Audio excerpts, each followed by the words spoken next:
ఇది 2026 ట్రాన్స్జెండర్ హక్కుల రక్షణ సవరణ బిల్లు గురించి మీకు అవసరమైన శీఘ్ర సారాంశం.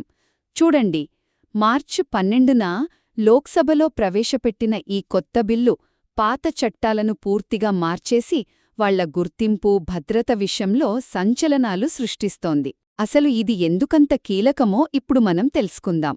సరే, మొదటిదేంటంటే గుర్తింపు నిబంధనల మార్పు. ఇంతకు ముందు తమ జెండర్ను వాళ్లే డిసైడ్ చేసుకునే స్వీయ గుర్తింపు పద్ధతి ఉండేది కదా. ఇప్పుడు కొత్త బిల్లు ఆ ఛాన్స్ తీసేసింది. గుర్తింపు సర్టిఫికేట్ కావాలంటే district magistrate, chief medical officer ఉన్న మెడికల్ బోర్డు ధృవీకరణ తప్పనిసరి. అలాగే కిన్నరు, హిజ్రాలను కూడా ఇందులో కలిపేశారు. మరి ఇలా మెడికల్ టీం చేతిలో పెడితే వాళ్లకు నిజంగా రక్షణ దక్కుతుందా, లేక ఇంకా కష్టాలు పెరుగుతాయా? ఆలోచించండి. ఇక రెండవ విషయానికి వస్తే, వాళ్లకై జరిగే దాడులను ఆపడానికి ఈ చట్టం భలే కఠినంగా మారింది. ఎవరైనా బలవంతంగా లింగమార్పిడి చేయించినా, శరీరభాగాలను తొలగించినా ఇక అంతే సంగతులు.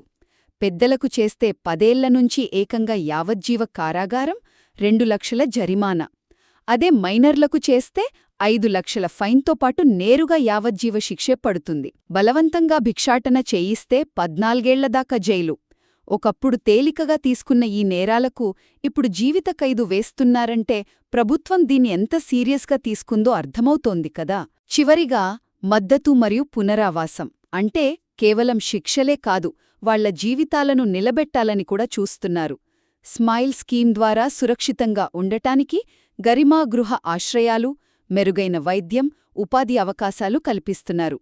ఇక లింగ మార్పిడి తర్వాత సర్టిఫికెట్లలో పేర్లు అప్డేట్ చేసుకోవటం కూడా చాలా సింపుల్ చేసేశారు. ఇది నిజంగా సమాజంలో వాళ్లకంటూ ఒక గౌరవమిచ్చే ప్రయత్నంలా అనిపించటం లేదా? చట్టపరమైన గుర్తింపు పద్ధతులను మార్చడం దగ్గర్నుండి నేరాలపై కఠినమైన శిక్షలు మరియు పునరావాసం కల్పించడం వరకు ఈ బిల్లు ట్రాన్స్జెండర్ కమ్యూనిటీకి స్పష్టమైన చట్టబద్ధతను మరియు భద్రతను అందించడమే ఏకైక లక్ష్యంగా పెట్టుకుంది.